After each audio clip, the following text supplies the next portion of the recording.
June 15. ఆయన వాత్సల్యము ఎడతెగక నిలుచున్నది. అనుదినము నూతనముగా ఆయనకు వాత్సల్యము పుట్టుచున్నది. నీవు ఎంతైనా నమ్మదగిన వాడవు. విలాప వాక్యములు 3వ అధ్యాయము 22-23 వచనాలు. దేవుడు నమ్మకమైనవాడు మరియు సత్యవంతుడు. ఆయన అబద్ధమాడలేడు లేదా మోసగించలేడు. ఆయన తన మాటను వెనుకకు తీసుకోలేడు. ఆయన సంపూర్ణంగా నమ్మదగినవాడు. ఆయన వాగ్దానాలలో ఏది ఎన్నడూ విఫలం కాదు. దేవుడు అబద్ధమాడుటకు ఆయన మానవుడు కాడు.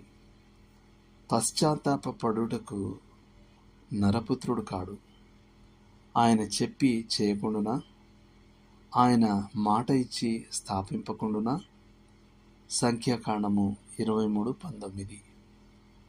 కావున నీ దేవుడైన యెహోవా తానే దేవుడనియు నమ్మదగిన దేవుడనియు నీవు తెలుసుకొనవలెను. ద్వితీయోపదేశకాండం 7వ అధ్యాయం 9వ వచనం. నీ విశ్వాస్యత తరతరములు ఉండును. కీర్తనలు 119:90. దేవుని విశ్వాస్యత మనల్ని తన కుమారుని సహవాసంలోకి పిలవడంలో కనబడుతుంది. కొరింథీయులకు రాసిన మొదటి పత్రిక 1వ అధ్యాయం 9వ వచనం. మనం సహించగలిగిన దానికంటే ఎక్కువగా శోధించబడడానికి ఆయన అనుమతించకపోవడంలో కనబడుతుంది. కొరింథీయులకు రాసిన మొదటి పత్రిక 10వ అధ్యాయం 13వ వచనం. ఆయన మనల్ని స్థిరపరిచి దుష్టు నుండి కాపాడే విధానంలో కనబడుతుంది. తెస్సలోనికైలకు రాసిన 2వ పత్రిక 3వ అధ్యాయం 3వ వచనం. కొందరు విశ్వసించకపోయినా ఆయన నమ్మకమైన వాడుగానే ఉంటాడు. ఆయన తను తాను ఎరుగననలేడు. తిమోతికి రాసిన 2వ పత్రిక 2వ అధ్యాయం 13వ వచనం. ప్రభు అయిన యేసు శరీరధారి అయిన సత్యము. యోహాను సువార్త 14:6. దేవుని వాక్యము పరిశుద్ధపరిచే సత్యం. యోహాను సువార్త 17:17. దేవుడు సత్యవంతుడనియు ప్రతి మనుష్యుడును అబద్ధికుడనియు. రోమీలకు రాసిన పత్రిక 3వ అధ్యాయం 4వ వచనం. దేవుడు నమ్మకమైనవాడు మరియు సత్యవంతుడు అనే జ్ఞానం మన ఆత్మలను విశ్వాసంతో నింపుతుంది. ఆయన వాక్యం విఫలం కాదని, ఆయన వాగ్దానం చేసినట్లు నెరవేరుస్తాడని మనకు తెలుసు. హెబ్రీలకు రాసిన పత్రిక 10వ అధ్యాయం 23వ వచనం.